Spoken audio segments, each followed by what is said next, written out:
पीछे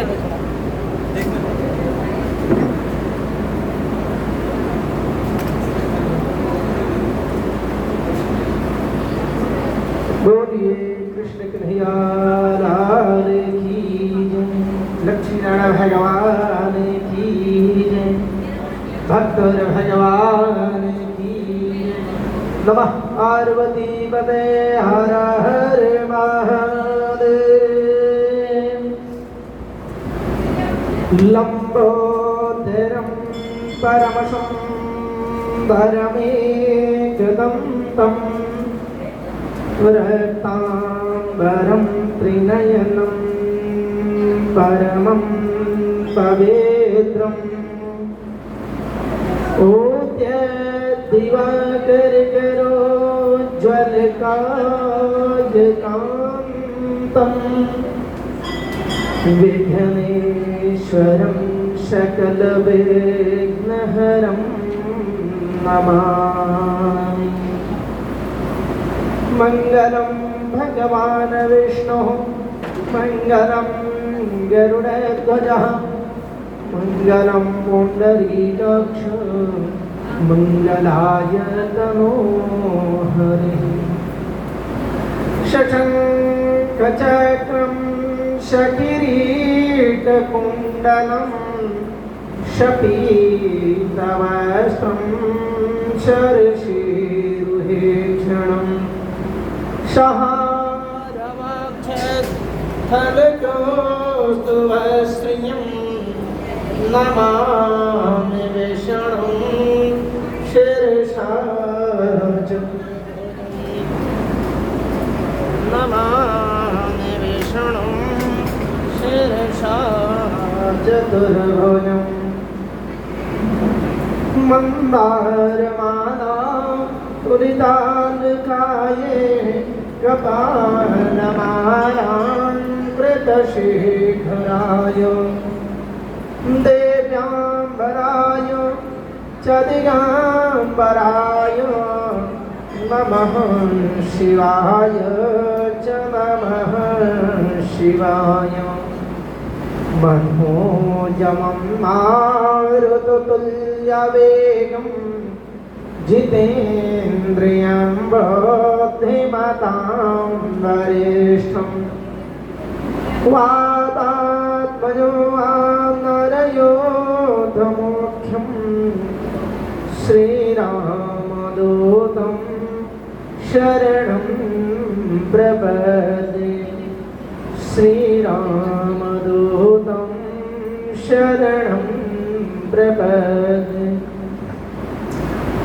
श्रीमन्नारायण नारायण नारायण श्रीमन्नारायण नारायण जन भजमन नारायण नारायण नारायण भजमन नारायण जन गोविंद नारायण नारायण नारायण गोविंद नारायण जन कृष्ण नारायण नारायण नारायण कृष्ण नारायण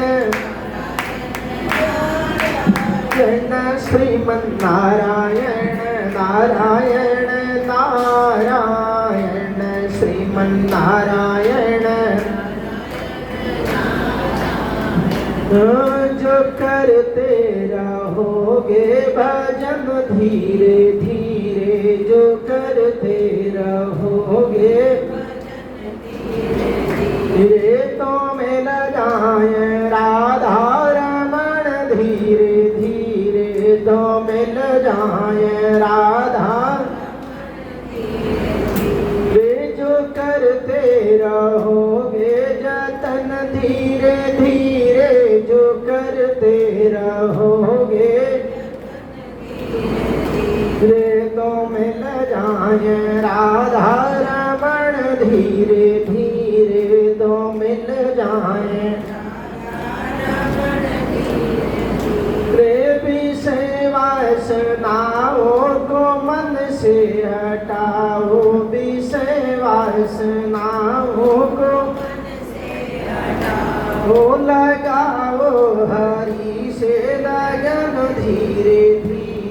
लगाओ तेरे जो करते रहोगे भजन धीरे धीरे जो करते रहोगे रे तो मिल जाए राधा रमण धीरे धीरे तो मिल जाए मेरे विषय वासनाओं को मन से हटाओ विषय वासनाओं को लगाओ हरि से लगन धीरे धीरे लगाओ हरि से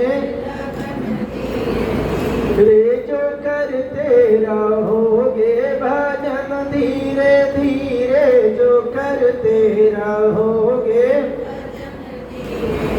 रे तो मिल जाए राधा रमण धीरे धीरे तो मिल जाए तेरे श्रीमन्नारायण नारायण नारायण श्रीमन्नारायण जन भज में नारायण नारायण नारायण भज में नारायण जन घट में नारायण नारायण नारायण रट में नारायण जन गोविंद नारायण नारायण नारायण गोविंद नारायण जन श्रीमन्नारायण नारायण नारायण श्रीमन्नारायण बोले लक्ष्मी भगवान की जय कृष्ण कन्हैया लाल की जय भक्त और भगवान की जय सद्गुरुदेव भगवान की जय नमः पार्वती पते हर हर महादेव परम नकारण करुणा बरुणालय भगवान पीतांबरधारी बाल कृष्ण लाल की कथा भक्त और भगवान के चरित्र का अवगाहन करते हुए भक्तमाल की कथा में निरंतर अनवरत आगे कथा बढ़ती हुई भक्तों की श्रेणी में परम भागवत श्री उद्धव जी की चर्चा हमने कल सुना। और उद्धव जी महाराज जब गोपियों के पास गए भगवान कृष्ण का संदेशा लेकर के तब तो सारी सुध बुध खो बैठे, सारा ज्ञान धरा का धरा रह गया और उनका ज्ञान सब भूल गया। अत्यंत करुणा के स्वर में उद्धव जी कहने लगे तो वंदे ब्रज स्त्रीणाम पादरेणुम भीक्षणसः याशां हरि कथोद्गीतम पुनाति भुवनत्रयम्। उद्धव जी महाराज कहने लगे कि वास्तव में गोपिकाओं का जो प्रेम भगवान के प्रति समर्पित है ऐसा प्रेम तो मैंने संसार में कहीं नहीं देखा। इसलिए मैं इन जो नंद के व्रज की व्रजांगनाएं हैं, व्रज की स्त्रियां हैं, इनके चरण धूलि की भक्ति भाव से वंदन करता हूँ, अभिनंदन करता हूँ, प्रणाम करता हूँ। वास्तव में अगर जीवन का उद्धार करना है तो गोपियों की शरण में हो जाएं और गोपियों के शरण में जाते ही भगवान की कृपा प्राप्त हो जाए। ऊधो जो ज्ञान की चर्चा करने के लिए आए थे वो हो गए सूधो। और सूधो होने के बाद उन गोपिकाओं के बार बार चरणारविंद का चिंतन करने लगे और कहते हैं जिनके द्वारा गाई हुई हरिकथा तीनों भुवनों को पावन करने वाली है, ब्रज में जाकर उद्धव जी ऐसे प्रभावित हुए कि वे सब ज्ञान गाथा भूल गए क्योंकि वृंदावन जो है वो प्रेम की नगरी है और वहाँ पर केवल और केवल प्रेम बरसता है। और भगवान तो कहते हैं कि मैं तो प्रेम का भूखा हूँ, भाव का भूखा हूँ। जो प्रेम से मुझे एक तुलसी पत्र भी अर्पण कर देता है तो मैं उसी का हो जाता हूँ। वही की बात है उनके अनन्य भक्त हैं रुक्मिणी महारानी। और कहते हैं कि जो सत्यभामा जी हैं उनको अपने हृदय में गुरूर है कि भगवान हमें ज़्यादा चाहते हैं। और यही गुरूर एक समय तक भगवान राज्य करने के लिए यमुना के तट पर पहुँचे तो गोपिकाओं को हो गया और हर गोपी सोच रही है भगवान मुझसे ज़्यादा स्नेह करते हैं। जैसे ही उसको अभिमान होवे भगवान छोड़ करके कहीं और चले जाएं और जैसे ही जाएं तो ऐसे लगी चिल्लाने, कन्हैया ओ कन्हैया कहाँ गया तू मुझे छोड़े करके। तो रुक्मिणी महारानी भगवान से अनंत प्रेम करती, लेकिन सत्यभामा को अभिमान है कि भगवान सबसे ज़्यादा मुझे भी स्नेह करते हैं। देखो भगवान बड़े कौतुकी हैं।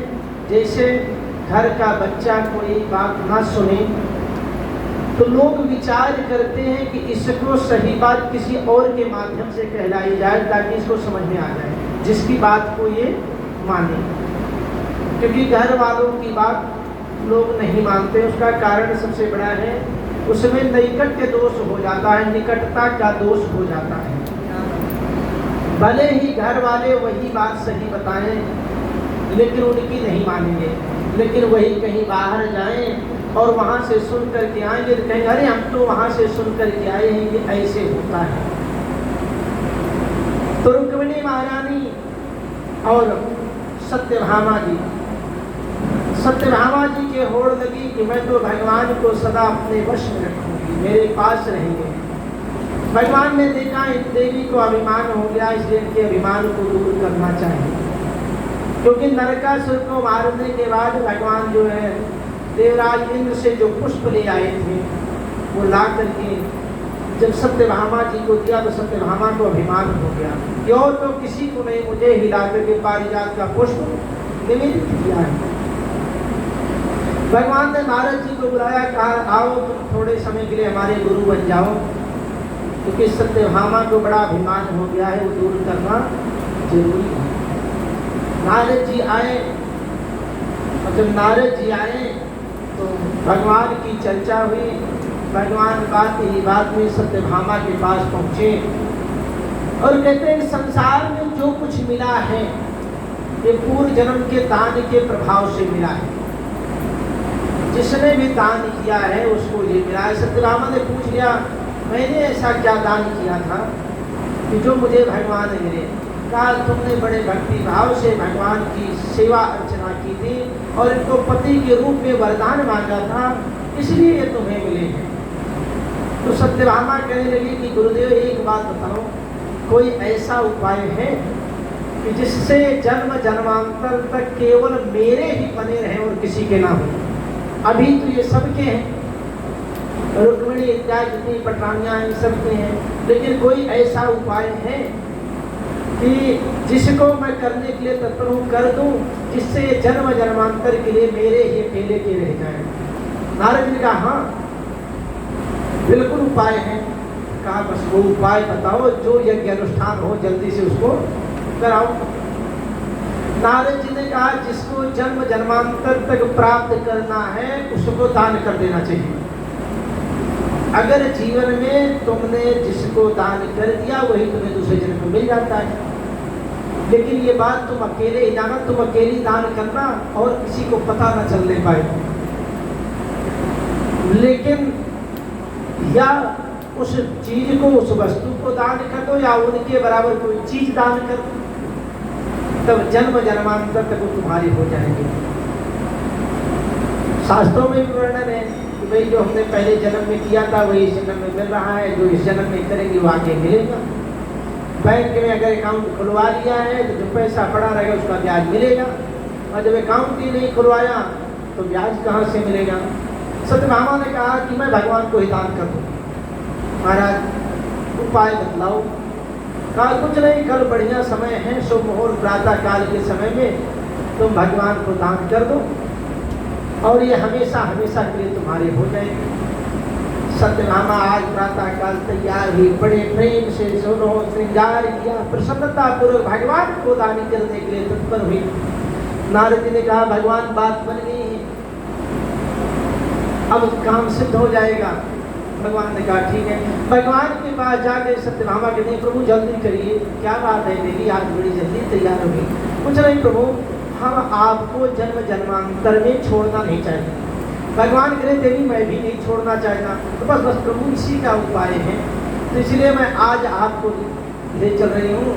और सबसे बढ़िया, इतने बढ़िया सिद्ध महात्मा आए हैं नारद जी, इनसे बड़ा संत उच्च कोटि का कोई मिलेगा ही नहीं। और जितने उच्च कोटि संत महात्मा ब्राह्मण को दान किया जाए उतना ही कल्याणकारी होता है। इसलिए प्रभु आज मैं दान करूंगी।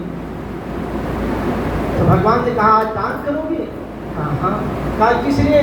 कहा आप मुझे हमेशा हमेशा के लिए प्राप्त हो जाए। भगवान ने कहा चलो चलो देवी जल्दी चलो।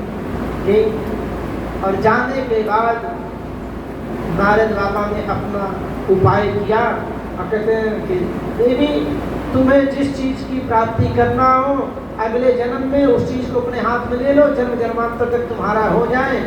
तो कह रहे कि हम तो भगवान को दान करना नहीं तो कहा बस इन्हीं का हाथ पकड़ लो। और हाथ पकड़ लिया, जल रख दिया गया, संकल्प नारद बाबा लगे बोलने। और संकल्प बोल करके और उन्होंने जो है सत्यभामा का नाम बोल करके पति के उनके दान करा करके अपने हाथों में ले लिया। और जब अपने हाथों में ले लिया तो कहा देवी तुम्हारा संकल्प पूर्ण हुआ, अब ये जन्म जन्मांतर तक तुम्हारे हो गए, अब अगले जन्म में ये तुम्हें मिलेंगे। बड़ी खुश, बहुत अच्छी बात। और नारद बाबा कहे देखो इनका काम तो हो गया, अब तो ये आपको अगले जन्म में मिलेंगे, अब तुम मेरे साथ चलो। और जब साथ चलने की बात आई तो सत्यभामा घबरा गई, ये क्या है, अगला जन्म तो कब आएगा, कब मिलेगा, अभी कहाँ लेके जा रहे हो? नारद बाबा ने कहा देवी दान तुमने किया है, सजीव दान किया है, भगवान को दान किया है, और जो दान दे दिया जाता है ना उसको वापस नहीं लिया जाता है। और तुमने तो दान करके इतना सजीव इनका हाथ मेरे हाथ में दे दिया, तो अब तो ये मेरे हो गए ना, अब ये मेरे हो गए, अब तुम्हें जो जन्म जन्मांतर में मिलना हो अगले जन्म में मिलेंगे देवी। अब इस समय तो तुमने संकल्प करके मुझ ब्राह्मण को दिया है, मेरे हो गए। अब सत्यभामा कहे महाराज मैंने इसलिए दान किया कि जन्म जन्मांतर में मुझे मिलते रहे। तो कहा हाँ देवी वही तो मैं भी कह रहा हूँ, जिस चीज़ का दान किया जाता है वो जन्म जन्मांतर में आगे मिलता रहता है, लेकिन जो दान कर दिया जाता है जिसके निमित्त जिसको दिया जाता है वो उस चीज़ को लेके चला जाता है। इसलिए अब ये जो दान कर दिए हो ये मेरे हो गए, मैं इनको लेके जा रहा हूँ। और सत्यभामा लगी उन्होंने नहीं ऐसे कैसे लेकर के जाओगे, नहीं ये तो हमारे पति हैं। तो कहा देखिए एक काम करो, अगर किसी चीज़ में ज़्यादा मोह हो जाए, जो तुमने दान कर दिया है फिर भी अगर तुम उसको रखना चाहती हो तो उसके बराबर जो तुम्हारे पास चीज़ हो कोई चीज़ दान कर दो दूसरी, लेकिन जो उनके बराबर की हो वही चाहिए। तो देवी इनके बराबर की क्या है, तुम्हारे यहाँ सोने हीरा जवाहरात तो बहुत सारे होंगे। हाँ, अरे बाबा जितना चाहिए उतना हम दे देंगे, इनके बराबर तोल देंगे। कहा बस ठीक है, एक पलड़े में इनको बिठा दो और दूसरे में तुम सोना हीरा जवाहरात रख दो, इनके बराबर का हो जाए, मैं वो लेके चला जाऊँगा, इनको छोड़ दूंगा। सत्यभामा ने आदेश दे दिया लाओ जितना घर में सोना हीरा जवाहरात रखा है भगवान के बराबर आज तोल करके नारद बाबा को देना है। अब देखो यही इसी को कहते हैं नैकट्य दोष। भगवान के पास रहते हुए भी उनको ये नहीं भान हो रहा है कि भगवान को सोना चांदी हीरे जवाहरात से नहीं तोला जाता, भगवान को तो प्रेम के वशीभूत किया जाता है, भगवान को अपनाया जाता है, ये सोने चांदी से तोड़ने वाले नहीं। तो लोग क्या करेंगे कि अगर भगवान को मान लो 56 भोग लगा दिए तो कहेंगे पता है आज हमने 56 भोग लगाया है, 56 भोग लगाया है भगवान के लिए। तो सोच रहे वैसे रूखे सूखे रोज खाते हैं, आज हमने भगवान को 56 प्रकार का व्यंजन लगाया है, अभिमान आ जाता है। लेकिन भगवान तो भाव के भूखे हैं, भाव का भूखा, भाव ही मेरा सार है, भाव से जो भजता है उसका भव से बेड़ा पार है। बोलिए कृष्ण कन्हैया लाल की।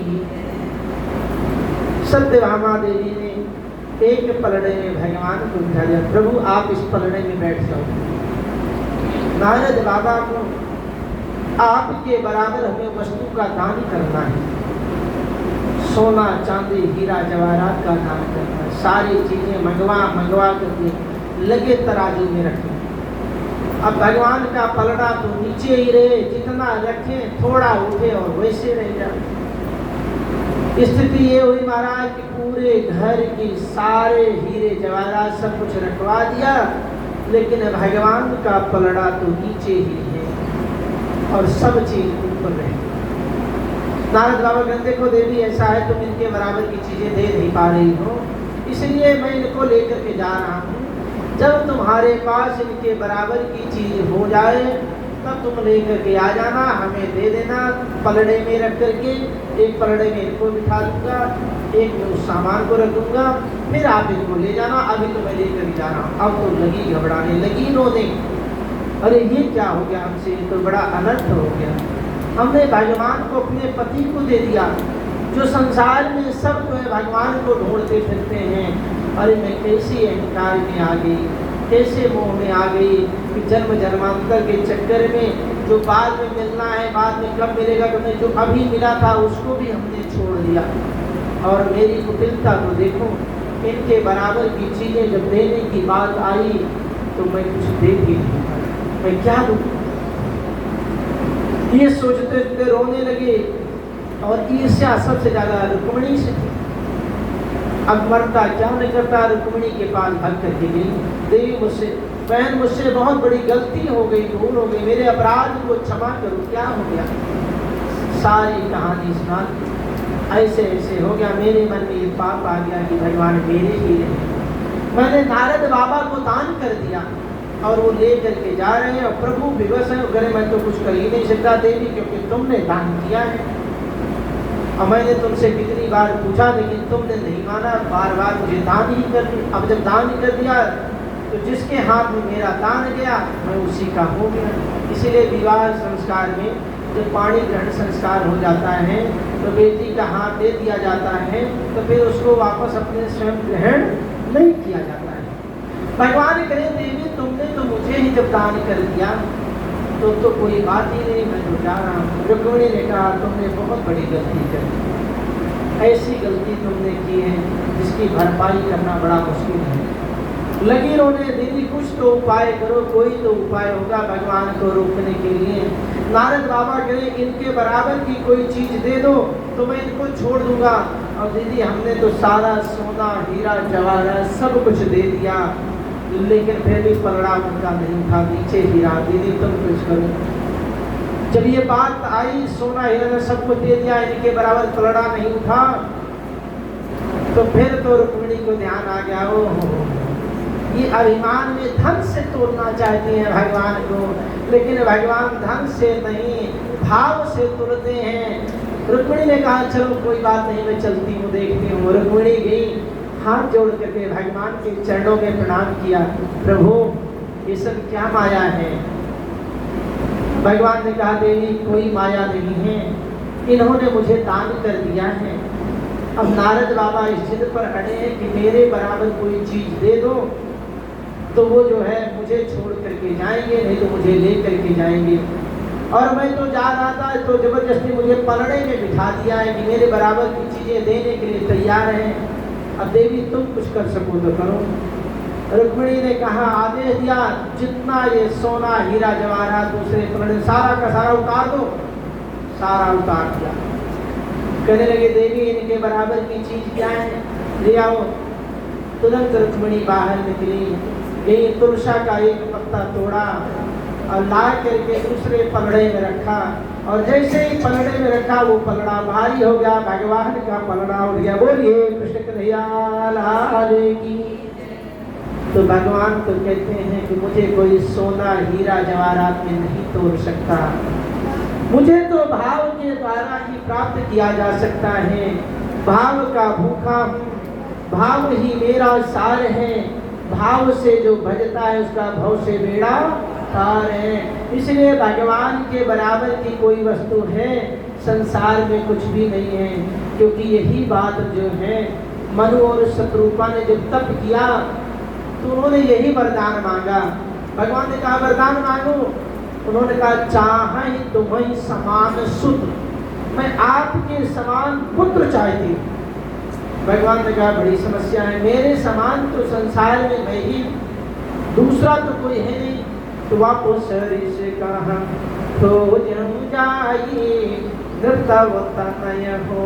में आई, हे राजन मैं अपने समान संसार में कहाँ खोजने जाऊंगा, इसलिए चिंता मत करो, मैं ही स्वयं तुम्हारा पुत्र बनकर के आऊंगा। भगवान ने प्रमाण दे दिया कि मेरे समान संसार में कोई दूसरा नहीं है।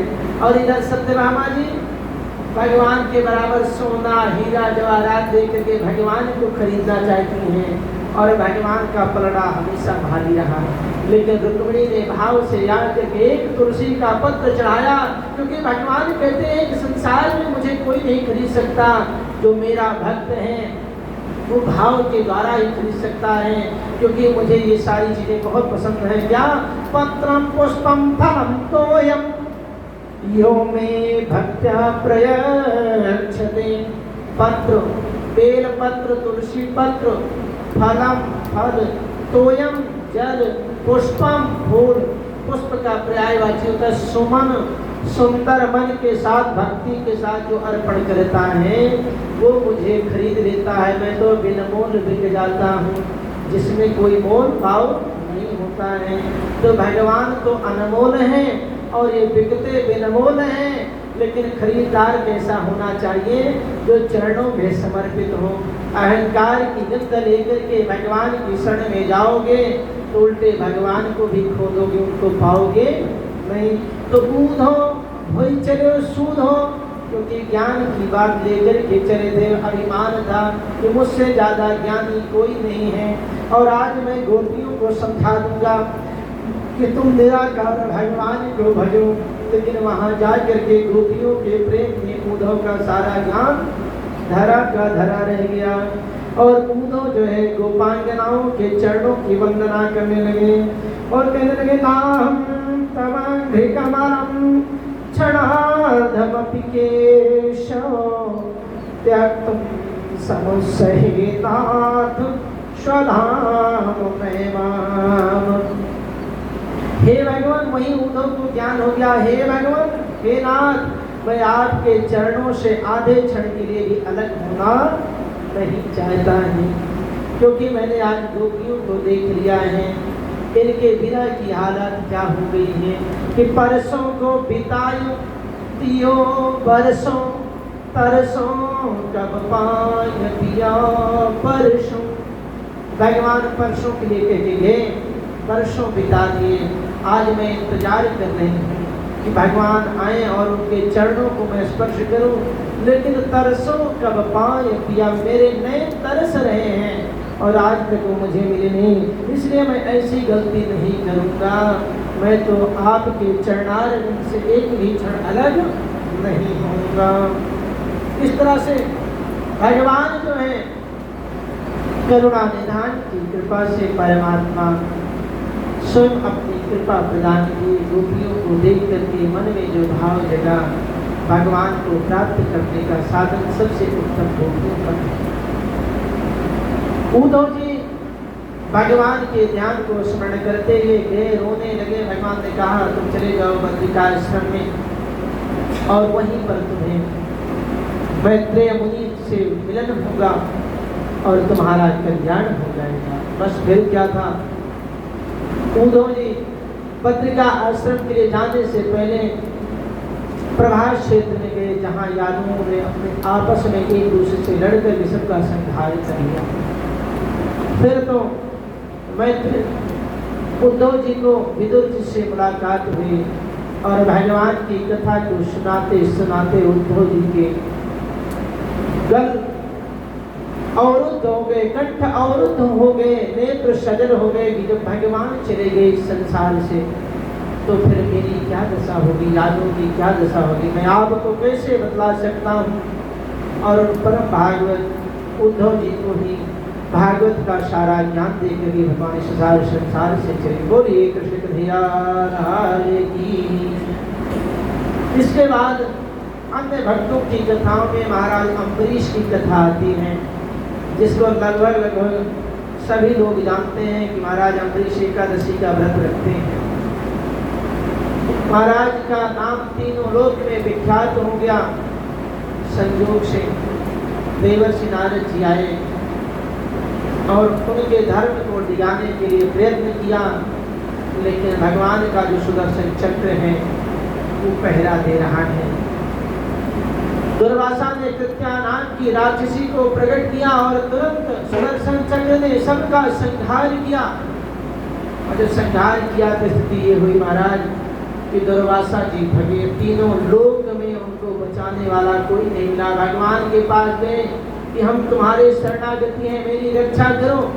भगवान ने कहा अहम भक्त पराधीना, मैं स्वतंत्र नहीं, मैं भक्तों के अधीन हूँ, इसलिए मेरे भक्त की ही शरण में जाओ। जहाँ पर अपराध किया है वहीं पर जाकर के क्षमा मांगो। लोग गली में खड़े होकर गाली देते हैं, घर में जाकर के सॉरी बोलते हैं, क्षमा मांगते हैं, लेकिन शास्त्र ये कहता है जहाँ पर गलती की जाए वहीं पर जाकर क्षमा मांगनी चाहिए। दुर्वासा जी आते हैं, उनके चरणों को पकड़ करके राजा अम्बरीश ने बड़ा अन्न विनय किया, उनको भोजन कराया, विदा किया और कहते हैं कि इनके भक्ति भाव से ओतप्रोत होकर के महाराज अम्बरीश की जो छोटी रानी है, रानी ने महाराज अम्बरीश के बारे में सुना और वो रानी की जो छोटी वाली वो भगवान के भक्ति भाव के मार्ग पर चलने वाली है। आज इनके नाम की चर्चा को सुन करके इनके ऊपर अमन प्रमुख हो जाते हैं और उन्होंने निश्चय किया कि मैं तो विवाह करूंगी तो राजा अम्बरीश से ही करूंगी और किसी से नहीं करूंगी। मुझे पति के रूप में मिले तो महाराज अम्बरीश ही मिले। उन्होंने एक पत्र लिखा, पत्र लिख करके ब्राह्मण देवता के हाथ से भेजा महाराज अम्बरीश के पास। महाराज अम्बरीश ने उस पत्र को पढ़ने के बाद जवाब दिया कि मुझे भागवत भजन के अलावा बिल्कुल मेरे पास समय नहीं रहता और मुझसे विवाह करके वो क्या सुख पाएगी, इसलिए क्षमा करें। मैं विवाह तो अब तो भगवान के नाम संकीर्तन से कर चुका हूँ, परमात्मा के अलावा मेरे पास और कोई समय नहीं है, मेरे पास समय ही नहीं है। और जब ब्राह्मण देवता ये बात सुन करके आकर के बतलाए राजकुमारी को, तो राजकुमारी ने कहा कि इनके अलावा तो मैं और किसी से कभी विवाह की। इतने बड़े भक्त हैं कि इनके पास समय ही नहीं है। फिर तो उन्होंने दोबारा पत्र लिखवाया कि जाओ और लिख करके कहा कि अगर वो मुझसे विवाह नहीं करते हैं तो मैं आत्महत्या कर दूंगी, और जब आत्महत्या कर लूंगी तो यह पाप बिल्कुल लगेगा। जब महाराज अम्बरीश के पास ये बात पहुंची तो महाराज अम्बरीश ने कहा ऐसी बात है। तो महाराज अम्बरीश बोले कि मैं अभी क्या करूं, स्त्री वध का महापाप मुझे लगेगा। और धर्म प्राण नरेश ने विवाह करना स्वीकार कर लिया। महाराज अम्बरीश ने कहा ठीक है मैं विवाह कर लूंगा, और उन्होंने अपनी तलवार ब्राह्मण देवता को दे दी। कहा जाओ इसी के साथ फेरे करवा देना। अब ब्राह्मण देवता तलवार लेकर के गए और जैसे ही राजकुमारी को बतलाया कि विवाह के लिए खड्ग आई हुई है, राजकुमारी तो बड़ी प्रसन्न हो गई और उसी तलवार के साथ उन्होंने पानी में संस्कार किया। और उसके बाद प्रसन्न मन से माता पिता के आदेश से पति घर में आई। परम भागवत भक्त पति की शांत मूर्ति दर्शन कर उन्होंने अपना अहोभाग्य समझा। राजा अम्बरीश को देख करके अपना जीवन धन्य समझा। अब हुई स्थिति महाराज ये कि वो रानी जो आई वो भी बड़ी भक्ति भाव वाली, और जब भक्ति भाव से सुंदर भजन गाने लगी, क्योंकि महाराज के पास तो समझ महाराज सारी सेवा अपने आप करते हैं, लेकिन उनसे पहले उठ करके महारानी सारे कमरे की सफाई कर देती हैं, भगवान के सारे वस्त्रों की सफाई कर देती हैं, परमात्मा के सब कुछ भगवान का सारा काम कर देती हैं और उनसे पहले पूजन करके चली जाती हैं। तो राजा अम्बरीश को लगता है कि ये तो मुझसे भी बड़ी भगवान की भक्त है, तो एक दिन वो पूजा कर ही रही होती हैं कि तुरंत पीछे आकर के खड़े हो जाते हैं। और जब उन्होंने अपना पूजन समाप्त किया, ध्यान जब झुका तो परछाई को देखा, तुरंत रानी घबरा करके साइड में, महाराज आप पूजन करें। राजा अम्बरीश ने देख करके उनका मन गदगदा, कहा देवी ऐसी बात है, तुम इतना पूजन करती हो तो ठाकुर जी को अपने कमरे में ही क्यों नहीं बिठा देती हो? फिर तो क्या था, रानी बड़ी प्रसन्न हुई, ठाकुर जी को ले जाकर के अपने कमरे में ही बिठा दिया। नित्य प्रति भगवान का पूजन करने लगी और पूजन करते करते अपने सौभाग्य की सराहना करने लगी कि परम पति परमात्मा को रिझाते रिझाते मेरा पति भी आज जो है प्रसन्न मुद्रा में आकर के पति का जब आदेश मिल गया तो मेरा जीवन धन्य हो गया। उस दिन से प्रतिदिन नियम पूर्वक जो है रानी अपने कमरे में पूजन करने लगी। एक दिन प्रातः काल का समय है, रानी सुंदर सुंदर भजन गा रही थी। महाराज अम्बरीश को भजन बड़े अच्छे लगे और वो भी उस कमरे तक चले गए। भगवान के विग्रह और भगवान के स्वरूप को देख करके कि इतना सुंदर श्रृंगार किया है, राजा अपनी सुध बुध को बैठे और वहीं बैठ करके वो अपना पूजन करना शुरू कर दिए। ये देख करके रानी बड़ी प्रसन्न हुई। दोनों मिल करके बड़े गदगद भाव से भगवान की नित्य प्रति पूजा 24 घंटे करने लगे। राजा अम्बरीश के बारे में भगवत भक्त का वर्णन करते हुए श्री प्रियादास जी महाराज लिखते हैं कि एक नृप श्रुता सोने अम्बरीश भक्ति भाव भयो ही भाव ऐसो भर कर लीजिए। पिता शब्द शंक हुए कही पति कियो मैं बिन मान मेरी भेगी चिट्ठी लिख दीजिए।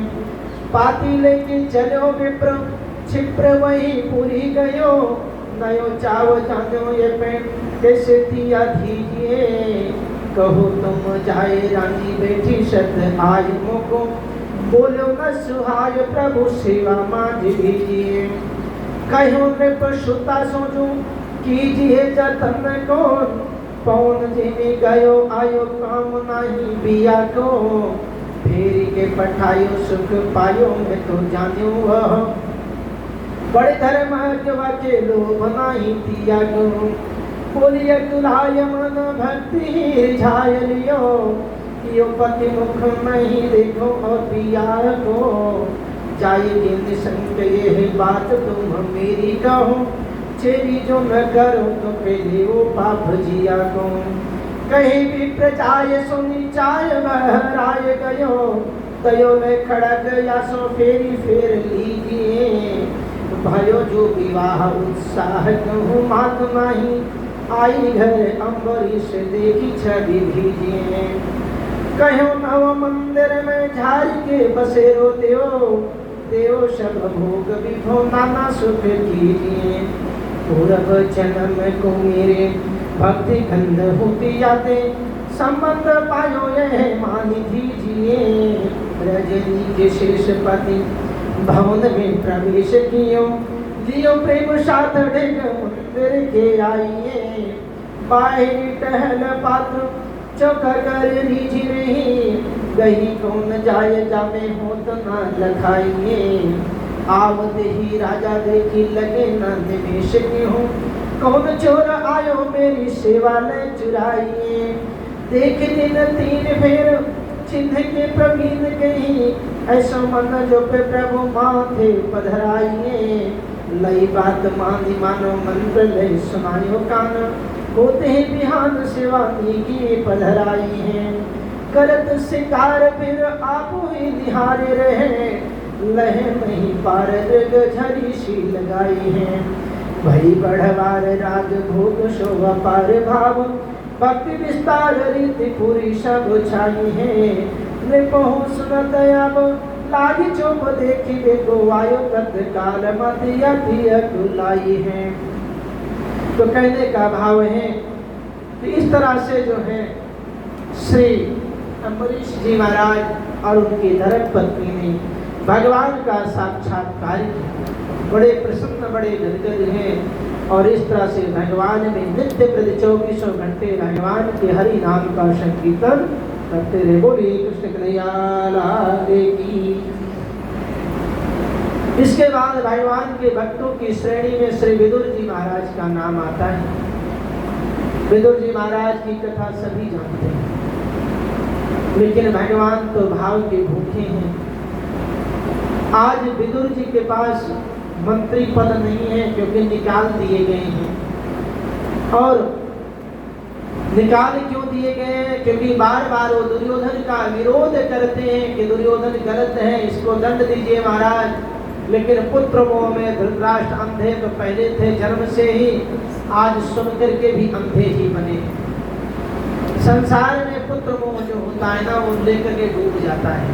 इसलिए कभी धृतराष्ट्र नहीं बनना चाहिए। अगर कोई धृतराष्ट्र की क्या बात थी, धृतराष्ट्र का राज्याभिषेक नहीं हुआ, वो तो केवल गद्दी संभालने वाला बना कि भाई जब तक पांडु के पुत्र उस लायक नहीं हो जाते तब तक तुम इस हस्तिनापुर की देखरेख करो, और पांडु के पुत्र जब लायक हो जाएंगे, राजा जब सुयोग्य मिल जाएगा तो तुम गद्दी छोड़ देना। लेकिन गद्दी पर ये शर्त के साथ बैठा, लेकिन उस गद्दी के रूप में अपने बेटे के रूप में देखना शुरू कर देता है, क्योंकि जन्म से तो अंधा है, लेकिन कर्म से वो राज्य का सुख भोगना चाहता है। और ये बात भीष्म पितामह को पहले पता थी, इसीलिए जब भीष्म पितामह ने कहा कि अब ये इस योग्य हो गए कि राज्याभिषेक किया जाए, तो पांडु, धृतराष्ट्र और विदुर तीनों को उपदेश भीष्म पितामह ने दिया, ज्ञान सिखाया। विदुर को कहा ये परम ज्ञानी है, धर्मराज के पुत्र है, क्योंकि धर्मराज को मांडव ऋषि ने शाप दे दिया था कि जा करके तो मृत लोक में जन्म लोगे और तुम न्याय करते हो, लेकिन न्याय वहां पर करोगे। वही धर्मराज जी मांडव ऋषि के श्राप के प्रभाव से यहाँ आकर के विदुर जी हुए। तो गंगापुत्र भीष्म ने विदुर को कहा कि तुम नीतिवान हो, ज्ञानवान हो, अच्छे मंत्री सलाहकार हो, इसलिए हस्तिनापुर के तुम सलाहकार मंत्री बनोगे। और अब जो है धृतराष्ट्र और पांडु में इनका जो है राज्याभिषेक कर देना चाहिए। तो सबसे पहले विदुर ने ही विरोध किया, महाराज आपके द्वारा सिखाए गए ज्ञान का ये परिचायक है। आज तक मैंने जितना आपसे सीखा है उसमें आपने ही बताया है, और शास्त्रों का कथन है कि कोई अंगहीन राजा नहीं बन सकता। इसलिए क्षमा करें महाराज, मंत्री पद आपने मुझे दे दिया है, सलाह की बात आती है, इसलिए मैं अपना कर्तव्य निर्वहन कर रहा हूँ। आप भले ही धृतराष्ट्र को राजा बनाना चाहते हो ज्येष्ठ के नाते, लेकिन वो राजा बनने के योग्य नहीं है। ये बात सत्यवती ने सुना, सत्यवती ने पांडु को राजा घोषित कर दिया। धृतराष्ट्र के मन में लालसा थी कि राजा मैं बनने की योग्य था, लेकिन मैं अंधा हूँ, इसमें मेरा कोई दोष नहीं है। ये दोष तो पूर्व जन्म का है, मेरी माँ का है, लेकिन मेरा कोई दोष नहीं है। और किसी और की गलती का खामियाजा मैं क्यों भुगतूं? अगर यही आज मेरे नेत्र होते तो आज मैं राजा बनता। ये आग उसके हृदय में दबी रह गई। और भीष्म पितामह जी जानते थे कि अगर इसको पहले राजा बना देते हैं तो इसके मन में जितनी उत्कंठा है सब शांत हो जाएगी, फिर कोई समस्या नहीं आएगी। लेकिन समय का काल गति कौन टाले? कर्म गति टाले ना ही टले। कर्मों की माया है, वो टला नहीं। धृतराष्ट्र कहते खून के आंसू पी करके रह गया, और उसके बाद पांडु को राजा बनाया। कालांतर में पांडु का निधन हुआ, धृतराष्ट्र को संरक्षक बना दिया गया कि तुम देख रेख करो, जब कोई सुयोग्य राजा होगा तो उसको दे देना। अब ये बैठ गया और उसको अपना ही समझने लगा। आजकल ये बहुत होता है, कहीं भी देख लो, मंदिर मस्जिद गुरुद्वारे राजनीति हर जगह यही होता है। धृतराष्ट्र आकर के बैठ जाते हैं, असली राजा का पता ही नहीं होता है हर जगह। और उसमें भी मौका मिल जाए तो कहने दूसरे को मार करके सबसे पहले एक छत्र राज करो। हुआ यही, कालांतर में जाकर के महाभारत की नींव पड़ गई।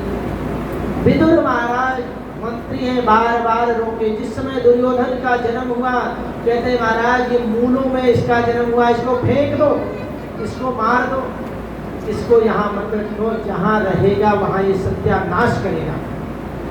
ये गंडमूल जो आज शांति की बात आती है, उसका सबसे बड़ा कारण यही है कि दुर्योधन भी गंडमूलों में हुआ था और भयंकर मूल में तक इसका मूल शांति कराने से भी शांत नहीं होगा, अभुक्त मूल में है, इसलिए महाराज इसको मार दो।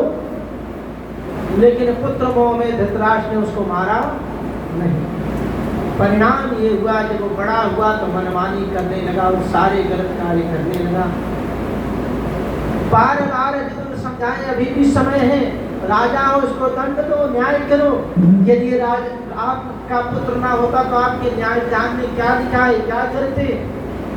लेकिन एक भी नहीं सुने, क्योंकि आंख से दिखाई नहीं देता है, कान से सुनना नहीं चाहते। स्थिति ये हुई। एक समय तो ऐसा आया कि विदुर जी भरी सभा में दुर्योधन का विरोध कर रहे थे कि महापातकी हैं, इसको निकाल देना चाहिए। वो तुरंत कहता है कि तुम मेरे पिता के छोटे भाई ना होते तो भी मैं तुमको मृत्यु दंड देता। ये बात धृतराष्ट्र सुन रहे थे, लेकिन कोई उत्तर नहीं दिया। विदुर ने समझ लिया कि विनाश काले विपरीत बुद्धि, अब पूरे हस्तिनापुर का संहार होना निश्चित हो गया है, क्योंकि भरी सभा में ऐसे वचनों पर भी कोई जवाब नहीं है। बस फिर क्या था, उन्होंने मंत्री पद छोड़ा और अपने घर चले गए, कदली वन में चले गए। वहीं उनकी धर्म पत्नी रहा करती थी। संजोग की बात, जब हस्तिनापुर में समझौते की बात आई तो द्वारिकाधीश शांति दूत बनकर के आने के लिए तैयार हुए। जब आने के लिए तैयार हुए तो विदुर की धर्मपत्नी ने कहा कि प्रभु आ रहे हैं और उनके लिए आप परेशान हैं। क्योंकि विदुर ने जब सुना भगवान आ रहे हैं तो परेशान हो गए, क्योंकि जब मैं मंत्री था तो पहले भगवान मुझसे ही मिलते थे या मैं जाके मिल लेता था। अब तो मेरे पास कोई प्रोटोकॉल नहीं है, और जब कोई प्रोटोकॉल नहीं तो हमें कौन पूछेगा। मन में अशांत है, लेकिन भगवान से मिलने की लालसा उनके हृदय में है कि भगवान से तो मिलूंगा। उनकी धर्मपत्नी ने कहा, महाराज आप जाएंगे, अब आप मंत्री नहीं हो, इतनी भीड़ में भला आप उन्हें कैसे देख पाओगे? विदुर जी ने कहा कि मैं देख पाऊँ या ना देख पाऊँ, मेरा कन्हैया मुझे जरूर देख लेगा, यही विश्वास लेकर के जाऊंगा। भक्त के हृदय में यही विश्वास होना है। सूरदास जी के बारे में यही कहा गया। सूरदास जी महाराज चले जा रहे हैं लालटेन लिए हुए। सबने कहा, अरे अंधे हो, तुम्हें क्या दिखता है जो लालटेन लेकर के जा रहे हो?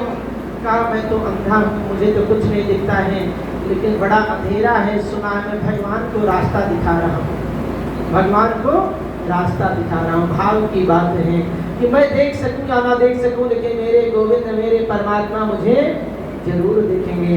और भगवान जो देखते हैं अपने भक्तों की आंख से ही दिखते हैं। बस फिर क्या था, चले गए उस भीड़ में, और इधर जब भगवान आए तो चारों तरफ देख रहे हैं, सब तो दिखाई दे रहे हैं। भीष्म पितामह जी मुझे लेने के लिए आए, सारे कौरव सेनापति आए, कौरव की सेना के सभी लोग आए, विदुर जी नहीं दिख रहे हैं। चारों तरफ देखते देखते अंत में दिखाई दिए विदुर जी वो भीड़ में किनारे खड़े हुए हैं। भगवान ने तुरंत हाथ हिला दिया और कहा, चिंता मत करो, घर चलो, मैं आ रहा हूँ तुम्हारे पास। अब तो विदुर जी ने जैसे ये बात सुनी कि भगवान कह रहे मैं आ रहा हूँ, गदगद हो गए, भगे वहाँ से और भगे और कहने लगे, देवी कन्हैया ने कहा है कि मैं आ रहा हूँ तुम्हारे घर, इसका मतलब वो जरूर आएंगे। विद्वान ने कहा, आपको भ्रम हो गया होगा, क्योंकि बहुत देर बाद भगवान से मिले ना, तो इसलिए आपको ऐसी आवाजें सुनाई दे रही होंगी। अरे इतनी भीड़ में वो तुम्हारे लिए ही केवल ये कहेंगे, तुम क्या समझते हो, अब तो तुम मंत्री भी नहीं रहे। कहा, देवी मुझे नहीं पता, लेकिन मेरे कानों में ये आवाज आई कि कन्हैया ने इशारों में ऐसे कहा कि चलो घर में आ रहा हूँ, और ये मैंने स्पष्टता सुना। अब विद्वानी कहने लगी, महाराज आपसे भूल हो गई है, इतनी भीड़ में आवाज आप तक पहुंचेगी कैसे, और आप कहाँ, वो कहाँ थे? कहा देवी मुझे नहीं पता, जल्दी से थैला लाओ, मैं तो माधव के लिए कुछ माखन मिश्री कुछ तो लेकर के आऊँगा, मैं तो बाजार जाता हूँ। विद्रावण ने कहा ठीक है भाई, जब तुम्हें ये बात है जाऊँ।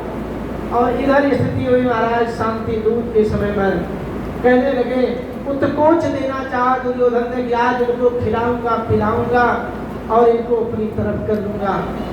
दुर्योधन ने कहा कि कन्हैया आज तुम्हारे लिए हमने बड़े पकवान बनवाए हैं, आज तुम हमारे यहाँ भोजन करोगे। कन्हैया ने कहा क्यों, तुमने निमंत्रण दिया था? कह रहे हो बड़े पकवान बनवाए हो, मेरे लिए कोई निमंत्रण पत्र भेजा था क्या कि जो है तुम्हारे लिए भोजन बनवा रहे हैं, आओ भोजन करने के लिए? दुर्योधन चुप, कहा नहीं कन्हैया, निमंत्रण पत्र तो नहीं भेजा था, लेकिन आप आए हो इसलिए मैंने आपके लिए व्यंजनों का प्रबंध किया है। भगवान ने कहा देखो भोजन दो जगह पर किया जाता है। कहाँ कहाँ? एक तो खाने वाले के मन में भूख हो, खाने वाला भूखा हो, उसको जैसा भी मिलेगा वैसा ग्रहण कर लेगा। अगर खाने वाला भूखा नहीं है तो दूसरा खिलाने वाले के मन में भाव हो। खिलाने वाले के मन में भाव है, कोई व्यक्ति बैठा है भोजन कर रहा है, जबरदस्ती को एक पूरी फालतू दे देता है और वो कहता है क्या कर दिया, फिर भी वो खा जाता है। एक कटोरी खीर फालतू दे दिया, फिर क्या कर रहे हो, फिर भी वो खा जाता है, क्योंकि खिलाने वाले के मन का भाव है। भगवान ने कहा यहाँ दोनों नहीं है, ना तो मेरे भूख है और ना तो तुम्हारे अंदर खिलाने का भाव है। तुम्हारे अंदर तो अहम भाव है, तुम तो सोच रहे हो अगर आज मैं इनको खिलाने को पा जाऊं तो इनको मैं अपनी तरफ मिला लूं, इसलिए मेरा तो पहले से ही निमंत्रण है। विदुर जी ने मुझे निमंत्रण दिया है, मैं तो उनके घर जाऊंगा खाने के लिए। अब इतना जब दुर्योधन ने सुना, अरे महाराज कन्हैया तुम क्या समझ रहे हो, वो मंत्री हैं? अब मंत्री नहीं है, अब तो उनके अपने खाने के लाले पड़े हैं, तुम्हें कहाँ से खिलाएंगे? कन्हैया ने कहा भैया जो निमंत्रण देता है वो जाने, उन्होंने मुझे निमंत्रण दिया है, मैं ये जानता हूँ, कहाँ से खिलाएंगे क्या करेंगे ये हमारा काम नहीं है, ये उनका काम है। और यही बात तुम्हें चिंता करने की जरूरत भी नहीं है, क्योंकि निमंत्रण उन्होंने दिया है तो चिंता वो करे। कन्हैया ने कहा कि मैं तो इतने व्यंजन बनाया था तुम्हारे लिए, लेकिन रही बात तुम्हें वही सूखा रूखा खाने की जिद है, तो तुम जानो तुम्हारा काम, जाने में क्या कर सकता हूँ। भगवान शांति दूत बन करके आए, बड़ी सभा में वार्तालाप हुई, अंत में वार्तालाप विफल हो गई। जैसे ही वार्तालाप विफल हुई, भगवान ने कहा मैं जा रहा हूँ, अब तो युद्ध निश्चित रहा, युद्ध ही होगा।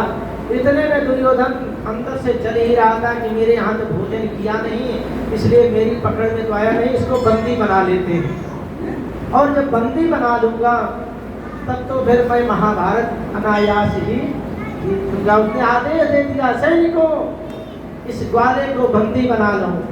भगवान ने कहा क्योंकि धृतराष्ट्र चुप है, बोल नहीं रहा है, कहा क्या राज्यसभा है, कितना बढ़िया वातावरण कि बोल करके राजा राजी नहीं है। शांति दूत को बंदी बनाओगे, बनाओ।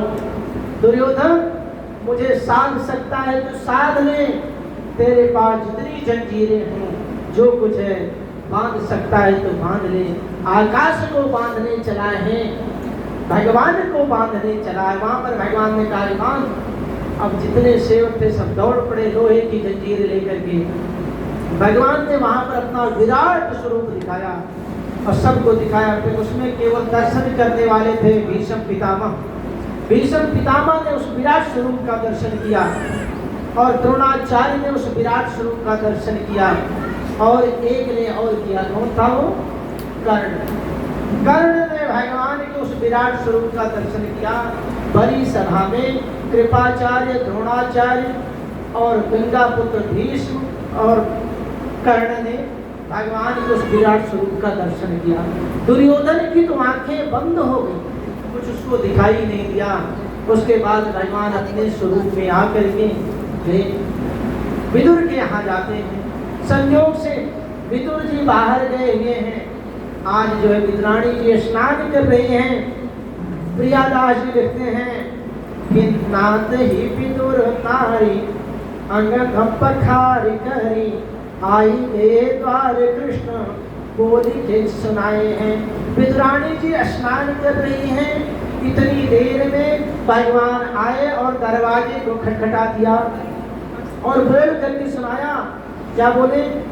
सुनत ही ईश्वर सुधी दारी ने निधरी मानो राजो पद भरी तोरी आन के चितायो है। दारी दियो पीत पट कटी लपटाए लियो ये सब चायो वेश वेग ही बनायो है। बैठी ठीक आई तेरा छीन छीन का खवाई आयो पति खींचो दुख कोटि गुनो पायो है। प्रेम को बिचारिया लागे फल सार देन चैन पायो ही नारी बड़ी दुखदाई है। बोले री जी श्याम तुम किनो बड़ो काम पे स्वाद अभिराम शिव तुम्हें न पाई है। या सकुचाय कर काटी डालो हाय प्राण प्यारे को खवाई छिल छिल का भाई है। हृदय ही के बातें दो पार पमे नाही को नीके के लड़ावे सोई जाने गाई है। जिस समय भगवान श्री कृष्ण आए उस समय विदुरानी स्नान कर रही है, लेकिन जैसे जो है इन्होंने जंजीर खिड़की को बजाया तुरंत भगवान का पता चल गया प्रभु आ गए। वो तो स्नान करते हुए गीले वस्त्रों में निकली, सूखे वस्त्रों को ऊपर से लपेट लिया और जा करके कन्हैया बोले मेरे कन्हैया आगे आ जाओ। और देखो जिस समय भगवान आंगन में पधारे स्थिति क्या हुई। भगवान आए वो अपनी सुन खो बैठी, दौड़ करके कन्हैया को मैं कहाँ दिखाऊं? सबसे सुंदर सबसे अच्छा स्थान जो हो वहीं पर मैं कन्हैया को बिठाऊंगी। बस फिर क्या है, दौड़ करके लकड़ी का पाटा लेकर के आती हैं। कन्हैया यहाँ बैठो, कन्हैया यहाँ बैठो, कन्हैया यहाँ बैठो। और पाटा बिछाना है, सीधा बिछा दिया उल्टा, और हर पूरे आंगन में मानव भाव में विभोर होकर पूरे आंगन में घुमा रही हैं कि कन्हैया यहाँ बैठो, कन्हैया यहाँ बैठो, कन्हैया। पूरे घर में घुमाने के बाद एक कोने में पाटा को रखा और उल्टा रखा कि कन्हैया यहीं भगवान बैठ गए। और बैठते ही कहा दादी भूख बहुत लगी है, कुछ खाने को है, क्योंकि उनको पता है गए हैं भी कुछ लेके आ रहे होंगे, इससे पहले मैं खा लूं। हाँ हाँ कन्हैया, अरे अभी आज सुबह ही कदली वन से कदली लेकर के आए हैं, लेकर के आई। अब भगवान की उस अनुपम छवि को देखते देखते विदुरानी को सुदबुद्धि खो गई। अब छिलका केले की छिलका उतारे और बड़े प्रेम से छिलका तो भगवान को पकड़ाती जाए और गिरी बाहर फेंकती जाए, गिरी बाहर फेंकती जाए। दरवाजे पर गिरी जाके पड़ रही है, इधर छिलका देती जा रहे हैं। भगवान भी देख करके मुस्कुराए जा रहे हैं। छिलके को खाएं और परमात्मा कहें अरे वाह बहुत मीठा है, आज तक तो मैंने इतना मीठा फल नहीं खाया। विदुरानी करें सही कन्हैया बहुत, अरे पूछो बच्चा की श्री इतना मीठा फल तो आज तक नहीं खाया। वो और भाव में खिलाए जा रहे, खिलाए। इतने में विदुर जी आ गए। विदुर जी देख रहे हैं तो गजब का दृश्य है। द्वार पर पहुंचे तो सारी गिरी बाहर पड़ी हुई है। सोचने लगे क्या हो रहा है, इतने में दूसरी गिरी फिर आकर के गिरी, एक और आगे गिरी, कहीं ये क्या है। अंदर का देखा तो दृश्य ही निराला है। छिलके उतार उतार करके कन्हैया को खिलाए जा रही हैं, भगवान प्रेम से खाए जा रहे हैं। उस प्रेम का वर्णन करना अविस्मरणीय है। जब भाव बन जाता है तो आप क्या कर रहे हो, आपको ना तन की सुध रहती है ना मन की सुध रहती है। आज विदुरानी ने बड़े प्रेम से खिलाया और कन्हैया मंत्र मुग्ध होकर खाते रहे, मुस्कुराते रहे, मुस्कुराते रहे। तो उस छवि को तो अपने हृदय में धारण करने का जो सुख मिलता है संसार में वैसा सुख मिलना बड़ा मुश्किल है। विदुर जी ने कहा अरे भाग्यवान तुम क्या कर रही हो? अरे कन्हैया बहुत भूखे थे ना, आते ही थे कुछ खिलाओ और कुछ तो खा नहीं, कदली फल था मैं वही खिला रही हूँ। अरे तुम कदली फल खिला रही हो कि छिलके खिला रही हो? देवी कदली की गिरी तो सारी बाहर पड़ी हुई है, अब जाकर इनको ध्यान है। मैं तो सारे छिलके खिला रही हूँ और ये कन्हैया कह रहे बड़ा स्वाद आ रहा है। अरे कन्हैया तुम भी एक बार ना बताए। छिलके खाते गए गिरी सारी बाहर चली गई। एक बार कह तो देते काकी श्री मुझे छिलके खिला रही हो, ये गिरी भगवान गाओ काकी श्री मैंने तो ध्यान ही नहीं दिया। मैंने तो यही देखा कि तुम भाव से खिला रहे हो, मेरे इतना भूख लगी थी कि मुझे तो पता ही नहीं चला कि मैं गिरी खा रहा हूँ या छिलके खा रहा हूँ, क्योंकि मुझे इतना स्वाद आया कि क्या बताऊँ। अब तो लगी रोने, भाव बेबल हो गई। अरे कन्हैया, ये तुमने क्या कर दिया। जब भाव विभोर हो करके विद्राणी रोने लगी, विदुर जी कहते हैं, हटो देवी, तुमने तो सब अनर्थ कर दिया। अब मैं खिलाऊंगा कन्हैया को, मैं लेकर के आया हूँ इनके लिए माखन और मिश्री, मैं बाजार से लाया, बड़े प्रेम से लेकर के विदुर जी बैठ गए। अब मैं अपने कन्हैया को खिलाऊंगा। लगे खिलाने के लिए, बढ़िया कटोरी में थाली में निकाले। कन्हैया तुम ये खाओ, गलती से खा ली, ये खाओ। अच्छा काका से लाओ, हम इसको भी खाते हैं। जब खाए तो जैसे ही खाया तो देखो, जो अच्छा लगता है उसमें मन का भाव बढ़िया बन जाता है, और जो अच्छा नहीं लगता है किसी के सामने खा तो भले ही नहीं, लेकिन मन के भाव बता देते हैं कि इसमें कोई स्वाद नहीं है, क्योंकि मन का भाव बदल जाता है। तो जैसे ही कन्हैया ने उस माखन और मिश्री को खाया तो उनको फीका फीका सा लगा, भगवान का मुंह भर गया। तो कहने लगे, क्या हुआ कन्हैया, अच्छा नहीं? नहीं, बहुत अच्छा है, बहुत अच्छा है। हाँ, मैं तुम्हारे लिए अच्छा ही लेकर के आया हूँ। कहने लगे, कन्हैया देखो काका, एक बात कहूँ। हाँ हाँ कन्हैया बोलो ना। मैं ये कह रहा हूँ कि जो स्वाद काकी जी के छिलके में आए ना, वो स्वाद आपके माखन और मिश्री में नहीं है, क्योंकि इतने भाव से काकी जी खिला रही थी कि मुझे तो अपने तन की सुनेरी। अब मैं आपके भी इसको भाव से खाने का प्रयास कर रहा हूँ, लेकिन मुझे वो स्वाद नहीं मिला जो उनके हाथ से मिला है, क्योंकि बच्चे का पेट तो हमेशा माँ के हाथ से ही भरता है। वास्तव में आप भले ही बहुत अच्छी चीज लाए हों, लेकिन माता जिस भाव से खिलाती हैं उस भाव से बच्चे का पेट भर जाता है। इस तरह से भगवान अपने भक्तों के यहाँ जाते हैं, अनेकों लीलाएं करते हैं। बोलिए कृष्ण कन्हैया की जय। श्रीमन्नारायण नारायण नारायण, श्रीमन्नारायण नारायण, भजमन नारायण नारायण नारायण, भजमन नारायण भजमन नारायण नारायण नारायण, रटमन नारायण। भगवान और भक्त की चर्चा में कहते हैं कि सबसे ऊंची प्रेम सगाई, सबसे ऊंचो प्रेम सगाई, दुर्योधन घर मेवा त्यागे, दुर्योधन घर मेवा त्यागे, सारे विदुर घर खाई, सबसे ऊंची प्रेम सगाई, झूठे फल सबरी के खाए, झूठे फल सबरी के खाए, बहुविधि स्वाद बताई, सबसे ऊंची प्रेम सगाई, प्रेम के बस सेवा की,